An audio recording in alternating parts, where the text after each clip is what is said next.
por la presentación. Y bueno, el tema de coronavirus, especialmente este novel coronavirus 2019, emerge como un problema real, aún en estudio, y lo que planteamos en esta presentación es tratar de conocer la evidencia que se está obteniendo al momento sobre este nuevo virus, especialmente coronavirus. Entonces, es inevitable que las conductas humanas, el cambio climático, entre otras cosas como la globalización, condiciona ya ciertas características para que emerjan diversos agentes patógenos. Entonces, hay que tener mucha cautela. Algunas gráficas que se están evidenciando ya en cierto país a nivel mundial, que es donde emerge este nuevo coronavirus 2019. Y es precisamente China donde se inicia este nuevo brote de este nuevo virus respiratorio coronavirus. Entonces, inicialmente quiero que conozcamos sobre coronavirus. Entonces, conozcamos cuál ha sido la epidemiología, cómo se comportó, cómo apareció este virus, este nuevo virus a nivel mundial, específicamente inicialmente en China. Entonces, podemos ver en esta gráfica de línea de tiempo de la fase temprana de este brote de nuevo coronavirus, que en diciembre, el 30 de diciembre de 2019, fines del año pasado, recién la Comisión de Salud de China evidencia un conglomerado de casos, un clúster de casos de neumonía de origen desconocido, por lo cual les llama la atención para poder estudiar este nuevo coronavirus.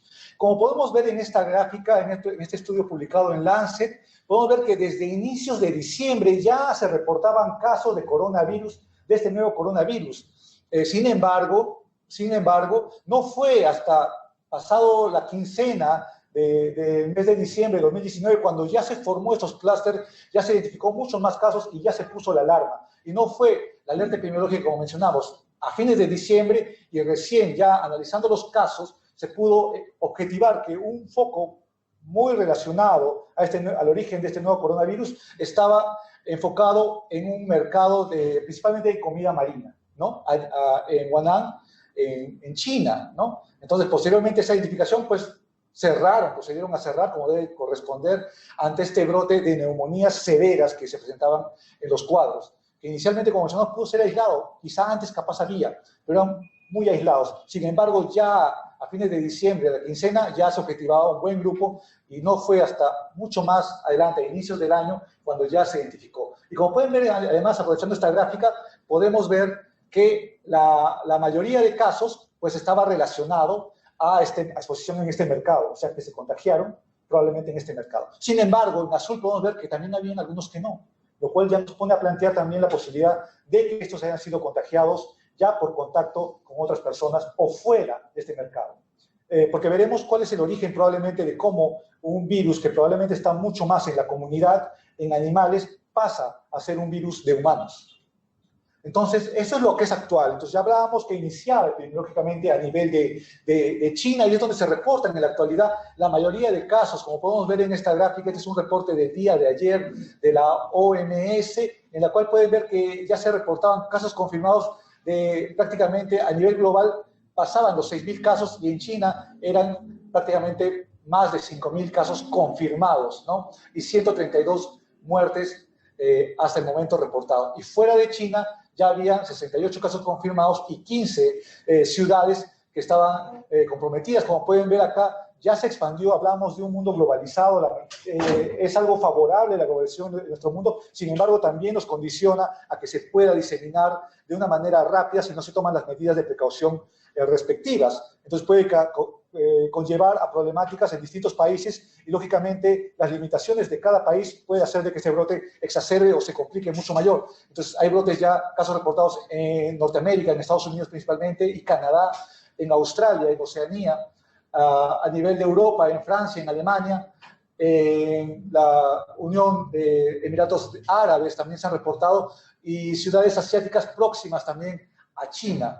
Entonces, ya es un virus que se está diseminando. Entonces, es importante conocer cómo se está diseminando y tratar de tomar las precauciones que correspondan, que sea la parte final que tocaremos también en esta presentación. Entonces, conozcamos ya, posterior a esta historia de cómo se origina este virus, pasamos a conocer un poco más del coronavirus, ¿no? Entonces, la familia Coronaviridae, pues, encontramos en esta subfamilia, pues, principalmente 4 géneros de coronavirus, ¿no? Los alfa, beta, gamma y delta coronavirus. En azul están remarcados acá los coronavirus que causan enfermedad a humanos o que han sido demostrados o determinados que causan enfermedad en humanos, ¿no? Como pueden ver, hay varios y principalmente también podemos observar el SARS y el MERS, ¿no? El SARS coronavirus que causa este síndrome respiratorio agudo severo y el MERS coronavirus que causa este síndrome respiratorio del Medio Oriente, ¿no? Que también han sido muy conocidos en décadas pasadas y han causado también cierta alerta y mortalidad importante. Afortunadamente no se ha diseminado en esa ocasión estos virus, por lo cual se ha logrado contener, ¿no? Estas experiencias también pasadas nos permiten a que podamos tener una mejor data y tomar medidas de una manera más apropiada y pronta sobre el coronavirus 2019. Entonces, coronavirus es una enfermedad zoonótica, eso vamos a ver porque mencionaba de que son virus que generalmente están en los animales. ¿Y cómo pasa a los humanos? Eso lo vamos a ver más adelante, las hipótesis, porque todavía es hipótesis en el caso de este nuevo coronavirus, cómo el hombre llega a ser un huésped para este nuevo virus. A veces los coronavirus que infectan a los animales pueden evolucionar y enfermar a personas y convertirse en el nuevo coronavirus que estamos viendo. Los tres ejemplos recientes, como había mencionado, importantes, pues está el SARS, el MERS y este nuevo coronavirus 2019, que es el que estamos enfocando. Entonces, dentro del grupo de taxonomía, se está enfocando dentro de este coronavirus, estaría dentro del grupo de los beta coronavirus, muy parecido al SARS, ¿no? Solamente para dar algún dato, y esto fue nombrado como el 2019 nCoV por la OMS, que es el nuevo coronavirus 2019. Entonces, cuando ya enfocamos en cuál es la causa de este nuevo virus, podemos ver que el murciélago, en muchos tipos de coronavirus, no enfocado en coronavirus 2019, sino que es el principal, quizá, hospedero de muchos virus tipo coronavirus, los cuales pasan a un huésped intermediario, como puede ser ese mamífero pequeño. En Asia hay un mamífero que se llama civeta, por eso cuando lean la literatura va a hablar mucho de la civeta como un huésped intermediario que pasa hacia el humano como el intermediario. O también puede estar el cerdo o los camélidos, como pasa en MERS, ¿no? Entonces, como pueden ver, el reservorio ancestral o potencial termina siendo para el SARS y para el MERS han sido principalmente los murciélagos, ¿no? Los murciélagos han sido los principales. Sin embargo, para que llegue al humano, ha habido generalmente huéspedes intermedios, ¿no? Hablamos de estos mamíferos pequeños, generalmente son mamíferos. Se hipotetiza también la posibilidad de que pueda haber reptiles, sí puede haber reptiles como huéspedes intermediarios, pero eso todavía es una hipótesis de que sea el intermediario para que sea la causa. También se pensó en animales de tipo marino, puesto que la exposición fue en un mercado donde se vende principalmente comida marina. Entonces, por ese lado se hipotetizaba cuál puede ser. Sin embargo, mucho se difunde también de que las costumbres que existen en ciertos países, incluso de ingesta de animales, pueda quizá romperse esta barrera de pasar de este reservorio ancestral directamente al humano, pues por el contacto directo que existe por las costumbres propias en cada país, en alimentación, entre otros, y no requerir necesariamente de huéspedes intermediarios. Todavía es hipótesis cuál es el origen del huésped intermediario, sin embargo, se supone o se piensa que puede ser un animal, un mamífero. Entonces, estos son los principales coronavirus, como pueden ver, patógenos, pero también hay coronavirus que están circulando normalmente durante todo el año, principalmente en invierno y otoño, pero coronavirus realmente se encuentra, al menos 4 cepas son responsables de 15-30% del resfrío común. Entonces, coronavirus sí circulan, pero estos son los problemáticos, ¿no? El nuevo coronavirus, el MERS y el SARS, que actualmente no son problema ni tema a tratar, a diferencia de este coronavirus de Wuhan o 2019 nCoV. Y sobre el coronavirus en contexto de su estructura que tiene, pues es una partícula RNA monocatenario, no segmentado, está envuelto, bueno, posee como a nivel de su virión una nucleocápside que está compuesto por su RNA, es un virus RNA como mencioné, tiene una proteína de la nucleocápside, y está cubierto por una bicapa lipídica y tiene también glicoproteínas S o glicoproteínas spike como espiga, que es lo que le da el aspecto de corona a este tipo de virus, ¿no? Y también constituye la patogénesis, también la puerta de entrada o es la adhesina o el nexo para poder introducirse a nivel de la célula del huésped, ¿no? Además tiene otras proteínas de membrana, proteína M, y de envoltura, proteína E. Entonces, cuando entra solamente de manera grosera, voy a comentar esta parte, los coronavirus humanos, pues como mencionamos, esta proteína S, Spike, pues es la que permite la entrada y la adhesión para que pueda ingresar y producir todo su proceso patogénico de replicación a nivel de la célula hospedera y de esa manera poderse multiplicar y causar una injuria también, porque todo este proceso también va a desencadenar una tormenta inmunitaria, de citoquinas, de marcadores inflamatorios que va a condicionar que se produzca precisamente esto, un cuadro de neumonía muy severa, diferente cuando uno cataloga una neumonía, un patrón intersticial, muy tenue, pero cuando ya hablamos de estos cuadros de neumonía por coronavirus, los reportes radiográficos, ya con radiografía podemos ver que es un compromiso pulmonar bilateral, bien aparatoso, un compromiso viral severo, ¿no? Entonces, la respuesta inflamatoria que causa coronavirus es realmente considerable a nivel pulmonar. Entremos allá a conocer un poco, bueno, habíamos hablado un poco de la epidemiología, del origen de este virus, posteriormente un poco conocer un poco al virus en sí, y ahora conozcamos lo que se sabe al momento sobre este virus, diferente a otros, ¿no? Porque es la idea de conocer. Bueno, en New England y en Lancet recientemente se ha empezado a publicar en base a los casos que han ido reportándose. Entonces, quiero iniciar con un periodo de incubación. Este es un artículo reciente publicado pues, en New England, que estudia prácticamente los primeros 425 casos en Wuhan, ¿no? Que fueron hospitalizados, confirmados, y encuentra que el periodo de incubación previo al proceso, a que empiecen los síntomas, pues es aproximadamente de 5.2 días. Sin embargo, pueden ver la gráfica, esto varía, puede llegar hasta los 14 días, y cuando veamos la definición de caso, pues hasta 14 días, pues consideramos como un periodo para poder descartar o no en relación a la exposición que ha tenido sobre coronavirus. Por otro lado, esta gráfica también ya publicada en Lancet, lo que nos dice es que generalmente pasan 7 días, como mediana, para que el paciente vaya a una admisión hospitalaria. Y pasan más o menos 8 o 9 días para que el paciente presente síntomas como disnea.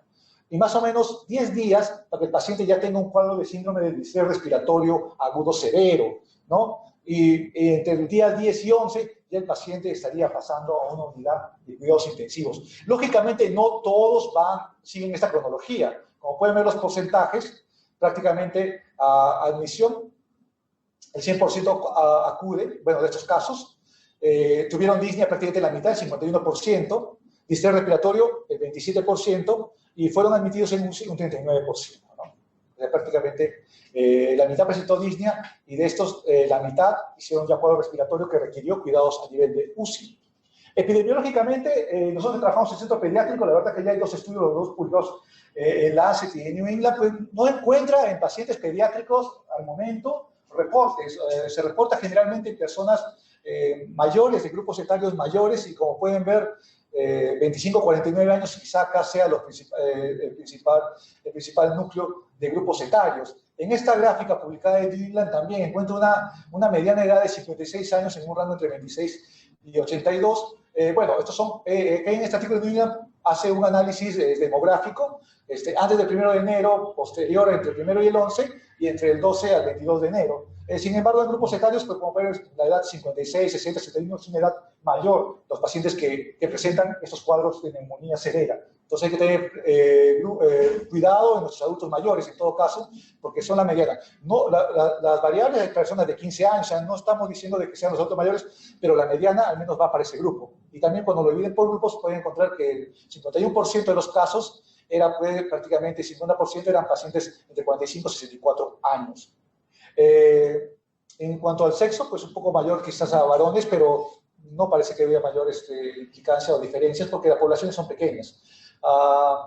En relación a la exposición al mercado, sí es cierto, la mayoría de casos tuvieron esta exposición al mercado. Sin embargo, hay casos incluso que no refirieron exposición ni al mercado, a ese mercado, ni siquiera a personas que tuviesen un nexo con el mercado, ni sintomatología respiratoria, aunque son los minoritarios, pero sí han habido casos que han sido confirmados sin ningún tipo de nexo epidemiológico conocido, ¿no? Hasta el momento. Y trabajadores de salud, pues posteriormente al 1 de enero, pues encontramos que también se presentan casos, así que siempre hay que tener la precaución de los trabajadores de salud, porque no somos, como mencionamos previamente, indemnes o inmunes a este tipo de cuadro. Esto es lo mismo de la edad, 49 años, este estudio que publican en Lancet, un poco mayoritario hacia hombres en el reporte que saca Lancet, que es un estudio un poquito más temprano de la enfermedad, hasta el 2, prácticamente hasta el 2 de enero, no como el de New England que se tira hasta el 22 de enero, pero da un predominio hombre, pero como vimos no había mucha diferencia tampoco. Las comorbilidades, entonces, la exposición al mercado, también es lo más importante, la exposición al mercado, y en comorbilidades podemos ver que, si bien no hay diferencias significativas, pues se hicieron pruebas no paramétricas para poder ver si había significancia, sin embargo, no tampoco se encontró alguna diferencia, pero porcentualmente podemos ver que las personas con enfermedad cardiovascular y enfermedad pulmonar obstructiva crónica fueron hasta cierto punto más porcentaje para ir a cuidados intensivos, ¿no? Tiene cierta lógica. Nosotros, como bien, no se presentan pacientes pediátricos, pero sí tenemos la experiencia de pacientes pediátricos cardiópatas que hacen infección por influenza, por virus sincicial respiratorio y hacen cuadros de síndrome respiratorio agudo severo, incluso con mortalidad en nuestros pacientes. Entonces, siempre la comorbilidad cardíaca y pulmonar crónica, en este caso en pacientes adultos, pues va a condicionar un factor de riesgo importante. Además, hay que tener en cuenta diabetes, hipertensión, alguna malignidad, son los que se han reportado hasta el momento como comorbilidades en estos casos. Y como mencionaba, ¿no? La disnea y el síndrome de distrés respiratorio serían las manifestaciones clínicas a considerar. Entonces, los reportes sobre clínica que nos dicen al momento sobre este nuevo coronavirus, 98% de los pacientes tienen fiebre muy inespecífica, pero bueno, vienen con fiebre, y es una fiebre alta, como pueden ver, 78% tienen fiebre mayor de 38 grados, un 34% incluso tienen fiebre mayor de 39 grados, es una fiebre viral, lo que causa temperaturas muy altas. La tos se presenta en un 76%, mialgias, fatiga en un 44%, la producción de esputo en estos pacientes va a ser en un 28%, no necesariamente van a ser tos productiva. Bueno, dolor de cabeza en 8%, también se reportó incluso hemoptisis en 5% y diarrea en 3%. Como pueden ver, diarrea muy poco en este tipo de nuevo virus. Y la disnea, como mencioné, en un 55% se presentaba de la enfermedad. Adicionalmente, significativamente, entre diferencia entre los pacientes que fueron a UCI y los que no fueron a UCI, resalto, pues, lógicamente, que tengan una frecuencia respiratoria mayor de 24, fue como que mayor porcentaje de los pacientes que fueron a una unidad de cuidados intensivos y que tengan una presión arterial sistólica, bueno, poco mayor, 145 como mediana sobre 122, poco mayor también como un factor que pudiese condicionar más de riesgo para que vaya a UCI. Habíamos hablado de las enfermedades cardíacas y pulmonares crónicas como factores de riesgo. En esta gráfica que se publica y se comparan los tres coronavirus que han tenido algún impacto severo en la humanidad, pues podemos solamente para resaltar en sintomatología que diarrea hasta el momento es poco lo que se presenta en este nuevo coronavirus, y dolor de garganta tampoco lo reportan, al menos hasta este reporte que publican en Lancet. Sin embargo, el dolor de garganta es una infección que sí se puede presentar, es un cuadro respiratorio alto que va a progresar. Entonces, que no esté reportado acá, en el tiempo veremos realmente cuál es, pero diarrea sí es algo que no se está presentando a diferencia de los otros coronavirus, ¿no? Como pueden ver. Imaginológicamente, ya radiográficamente habíamos visto que era aparatoso, tomográficamente pues es mucho más objetivable, y lo que presenta en esta tomografía de un paciente varón de 40 años con áreas de consolidación, como se puede ver, bilaterales, ¿no? Áreas de consolidación bilateral, multilobulares y segmentarias, en el día 15 después del comienzo de los síntomas. Habíamos mencionado que tienen una evolución progresiva los que van a este cuadro de distrés respiratorio agudo severo, entonces pueden llegar a este cuadro, ¿no? Hace 55% y un 30% se van a cuadros de UCI. Esta es otra tomografía, una dama de 53 años, también hace un cuadro un poquito más tenue, ¿no? Un cuadro más tenue, el día 8 después del comienzo de los síntomas, ¿no? Algunos dicen, algunos consolidados pequeños, algunos vidrios deslustrados, ¿no? Vidrios merilados, al día 8, que como mencionamos es un día inicial.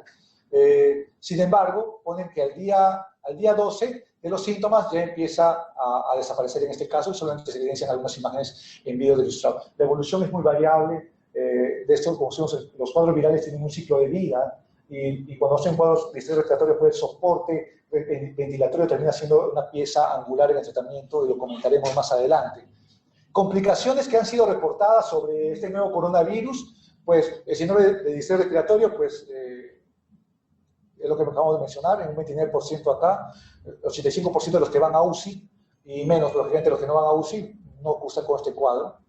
Pero también se reporta injuria cardíaca aguda, injuria renal, infección secundaria y estados de shock. Entonces hay que tener en cuenta estos compromisos también que se pueden desencadenar en un paciente como complicaciones. Entonces, antes de pasar a otros tópicos que se menciona acá como tratamiento y pronóstico de esta enfermedad, ya hablando de los síntomas, tenemos que ser claros, es cierto, la evidencia surge y en base a la epidemiología y las características clínicas reportadas, se tiene que plantear epidemiológicamente, definir los casos, y es como nosotros tenemos que manejar al paciente. Nosotros podemos tener mucha información, pero cada país, basado lógicamente en expertos y en consensos mundiales, Organización Mundial de la Salud, por ejemplo, da ya parámetros y pautas por las cuales debemos seguir. Esto en el tiempo puede cambiar. Lógicamente esto puede cambiar dependiendo cómo evolucione a nivel global este virus a nivel de la población. Entonces tenemos que tener bien claro cómo definimos caso sospechoso de este nuevo coronavirus. Este es un paciente con infección respiratoria aguda grave,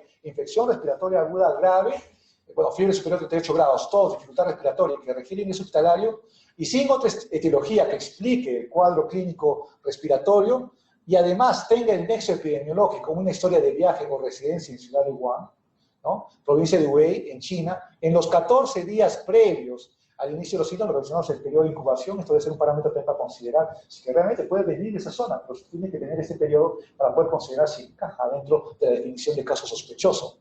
Por otro lado, también definimos sospechoso un paciente con alguna infección respiratoria aguda y al menos uno de los siguientes criterios.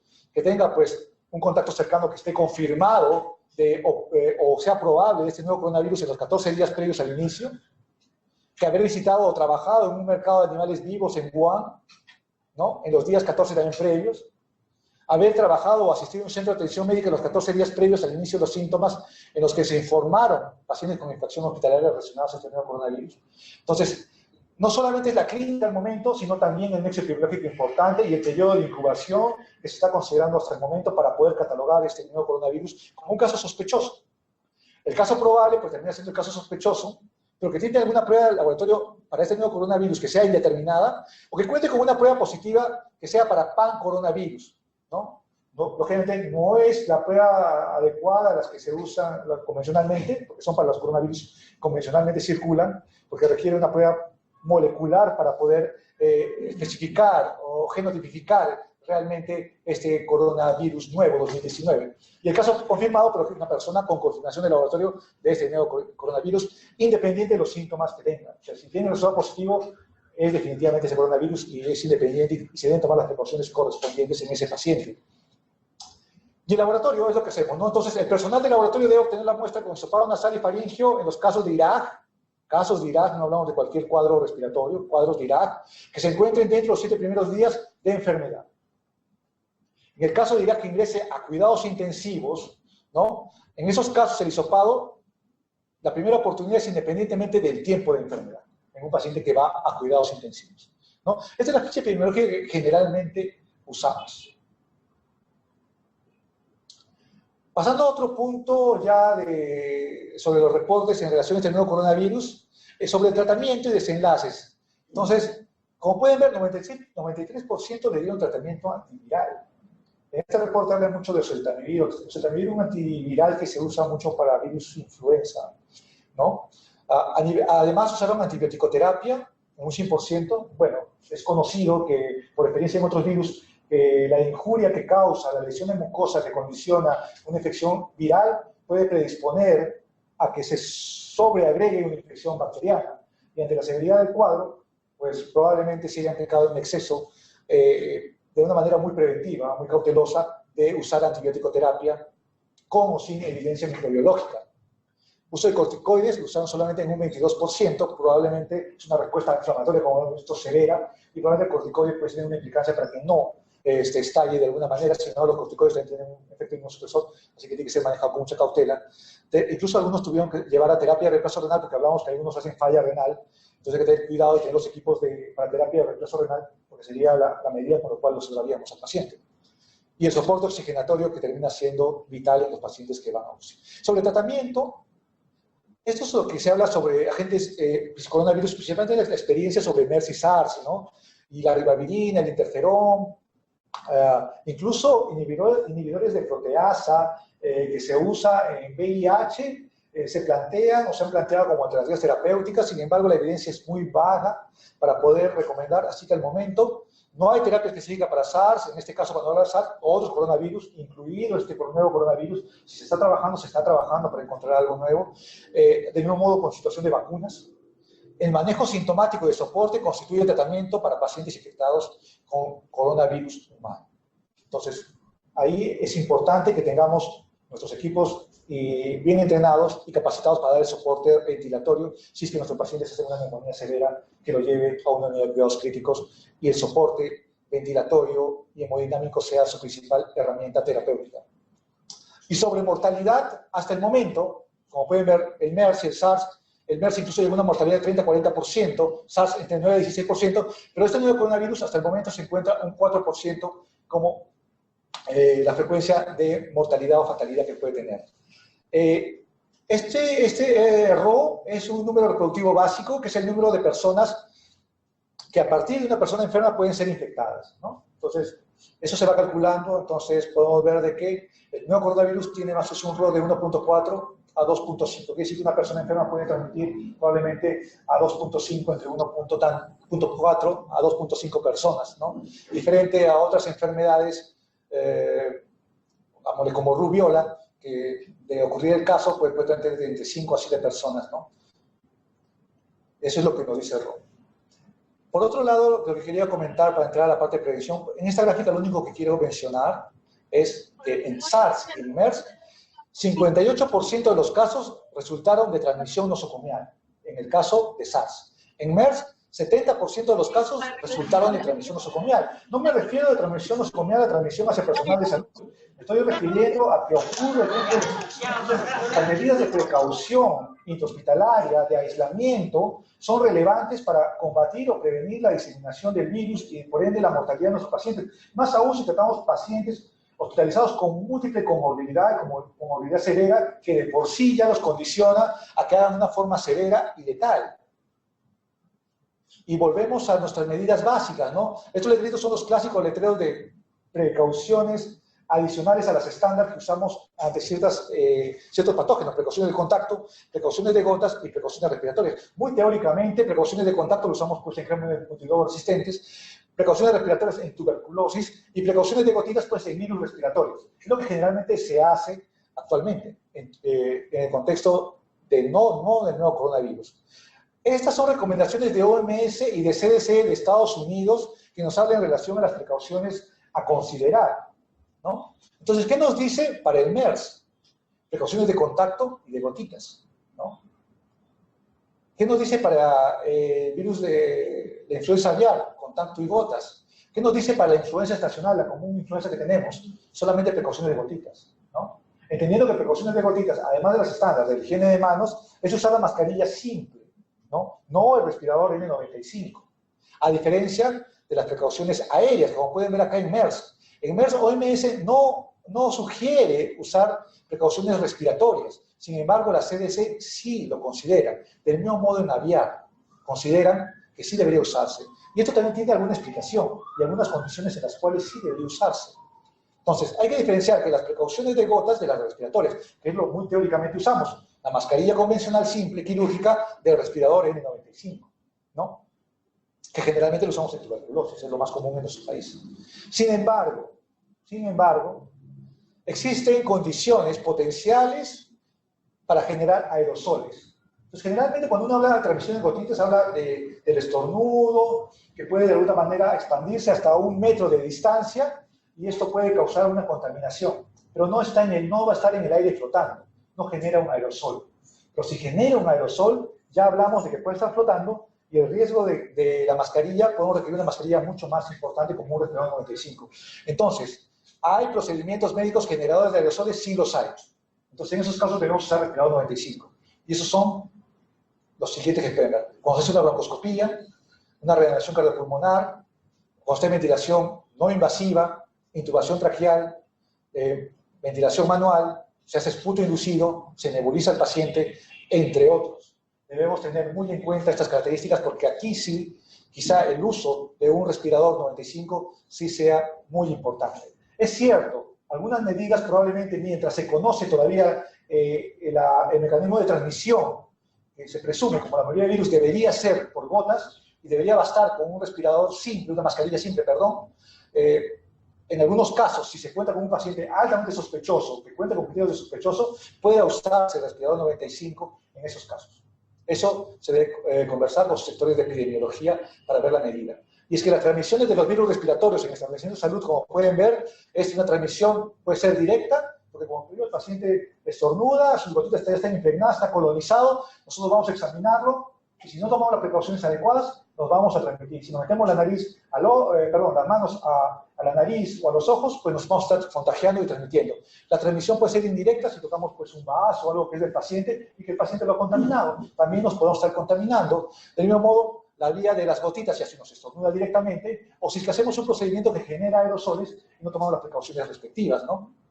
Y la transmisión, lo que mencionamos, la ruta de estos AGPs, que son los procedimientos que inducen la formación de aerosoles, en los cuales probablemente sí está indicado el uso de N95.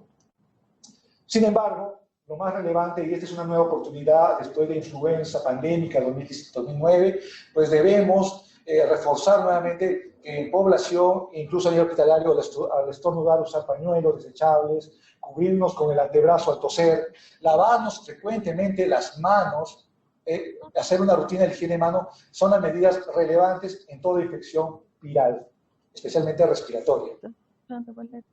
Y estas son las medidas, lo que prácticamente he tratado de mencionar son las medidas que recomienda pues, el Ministerio de Salud hasta el momento en su alerta epidemiológica número 2. Sin embargo, van a salir nuevas alertas y algunas consideraciones, como les digo, es dinámico, puede ir cambiando. Entonces, los establecimientos de salud deben fortalecer el cumplimiento de las medidas de bioseguridad y disponer de los equipos. Esto es relevante. Entonces, ya sabemos qué requerimos, cómo se comporta esta enfermedad, debemos estar equipados.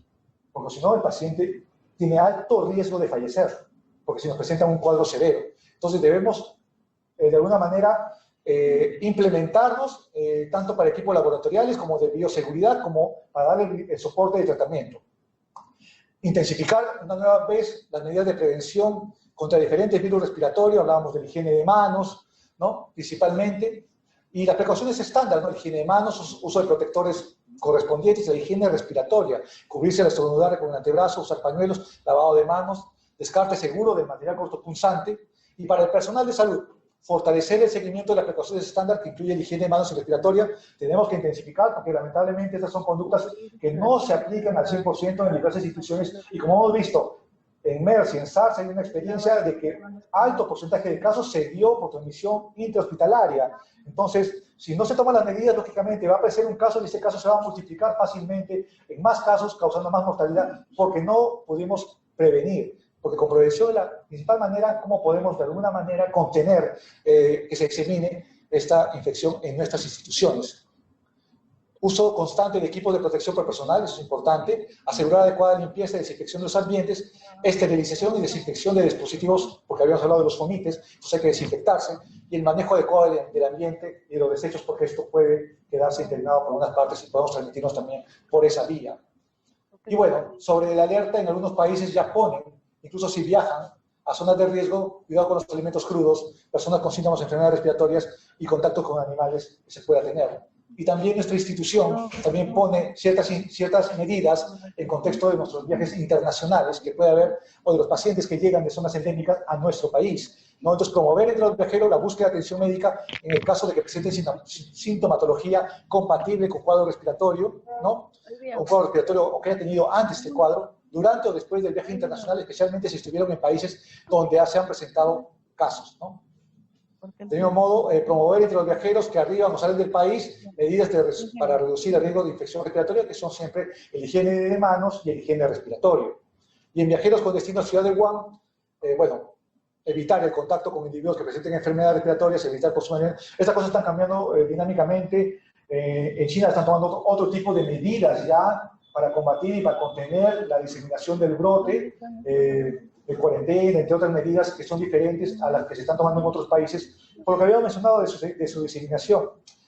OMS y diferentes organizaciones se están reuniendo muy frecuentemente y ya están lanzando las alertas correspondientes que nos obligan a tomar medidas mucho más rigurosas o de alguna manera nos tranquilice de que las medidas están funcionando. Pero hay que estar todavía al pendiente, están saliendo todavía nuevas evidencias en relación a este virus, como hablábamos. Entonces, el nuevo coronavirus, hay que prestarle mucha atención, es cierto, estamos conociendo un nuevo virus que si bien su letalidad está ya en un 4%, no se compara todavía como el MERS o el SARS, que son otros coronavirus que han causado una mortalidad alta, sin embargo todavía está en estudio, todavía se está estudiando, se está conociendo mucho más, por lo tanto hay que ponerle mucho ojo sin poder conocer. Sin embargo, pues influenza estacional debería ser, o diferentes virus respiratorios ya parámetros estándar de nuestros cuidados que nos harían de alguna manera combatir o prevenir la diseminación de este virus.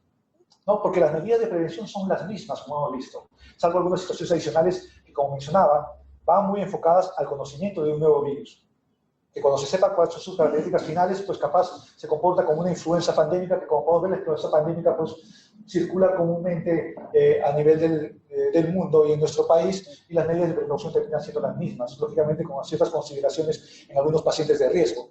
Y del mismo modo, hay otras enfermedades en nuestro país que también hay que ponerle mucho ojo. Al momento, la coyuntura permite de alguna manera reforzar, aprovechar esa oportunidad para reforzar quizás las falencias en prevención, en precauciones tanto respiratorias como de gotas en nuestras instituciones para implementarnos, para abastecernos y para estar preparados ante esta situación. Todavía no sabemos cuál será el desenlace de esta infección, pero bueno, vamos viendo cómo evoluciona en el transcurso de los días. El Ministerio de Salud, cualquier duda que se tenga, tanto la población como personal de salud, hay lugares o hay fuentes donde llamar de forma gratuita al 113 para que puedan recibir mayor información en casos ocurriese o hay alguna sospecha sobre relación al coronavirus 2019. Y es lo que quería compartir en relación a este nuevo coronavirus. Muchas gracias por su atención.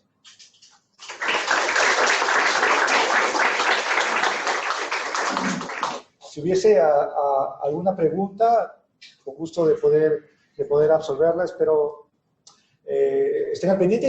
El Ministerio de Salud está sacando ya nuevas alertas, nuevos planteamientos de contención, basados lógicamente en las recomendaciones mundiales de los expertos y la evidencia que se está generando. Y es importante que en todas las instituciones se trabaje coordinadamente, los centros de epidemiología con diversos servicios hagan su planteamiento interno, sus flujos en casos de que ocurriese casos, cuáles van a ser los ambientes de aislamiento para prevenir de que no se disemine ante la posible caso sospechoso. Entonces, cada institución, en cada hospital, con epidemiología debe ir estableciendo ya todos los parámetros de flujo y tenerlo bien claro, en base a las directrices que da la Organización Mundial de Salud y el Ministerio de Salud y la CDC de Perú en relación a este nuevo coronavirus 2019. Agradezco su atención.